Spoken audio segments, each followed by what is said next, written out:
Good morning everyone. My name is Neha Purohit and I study in class 6A. Today I will tell you about my game which is related to adjectives.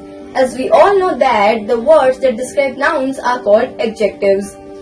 There are 3 circles in my game and one is of positive degree which is used when no comparison is made. And the second one is of comparative degree which we used when 2 persons or things are compared.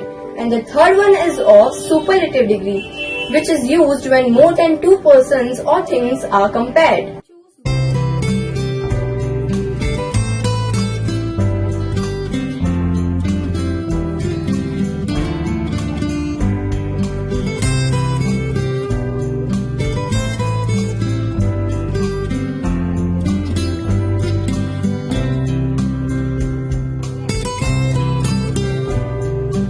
So here is my game and I told you that there is 3 circles in my game, 1, 2 and 3. Now I would like to demonstrate in front of you. So let's start with a simple example. If I choose good, so its comparative degree is better, good, better, and its superlative degree is best.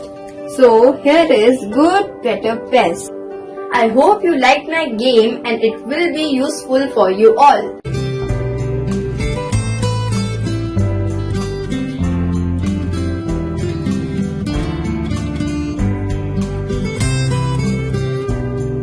I'm very thankful to my school for organizing this Kishori Mela for all of us and to increase our creativity and our knowledge. So thank you so much.